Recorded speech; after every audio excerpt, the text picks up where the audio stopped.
اس وظیفے کو نہیں چھوڑے.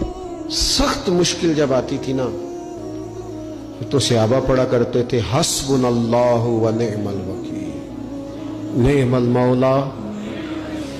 پڑھیے گا حسبنا اللہ و نعم المولا و نعم النصیر. اس کا معنی بڑا خوبصورت ہے. بالکل سادہ سا مختصر سا معنی کرے نا تو اس کا معنی یہ ہے میرے لیے اللہ ہی کافی ہے، اللہ میرا مددگار ہے، اللہ بہترین مددگار ہے، اللہ بہترین کفایت کرنے والا ہے. اس وظیفے کو نہیں چھوڑیں اور اس کے معنی سمیت اس کو یاد رکھیں.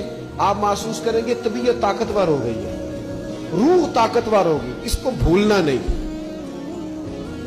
اور دوسرا آپ سے عرض کرنا ہے کہ اعلیٰ حضرت چونکہ ہم سلسلہ طریقت میں فاضل بریلوی سے وابستہ ہیں اور باقی جتنے بھی لوگ ہیں سارے ماشاءاللہ انہی سے وابستہ ہیں.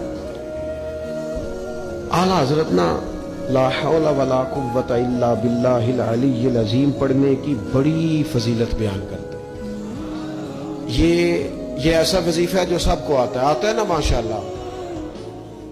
نبی پاک علیہ السلام نے فرمایا یہ اللہ کے عرش کے خزانوں میں سے خزانہ ہے. اعلیٰ حضرت فرماتے ہیں 99 دفعہ پڑھو لا حول ولا قوت الا باللہ العلی العظیم.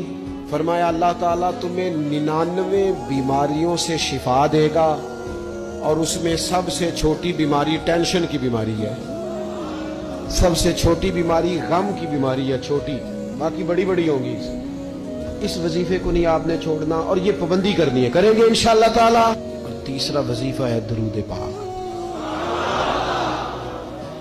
یہ بندہ درود پاک پڑھتا ہے تو پتہ ہوتا کیا ہے، ایک بار پڑھو تو 10 رحمتیں، 2 بار پڑھو تو 3 بار پڑھو تو 4 دفعہ پڑھو تو پھر تو چاروں جانب رحمت ہی رحمت ہو جاتی ہے.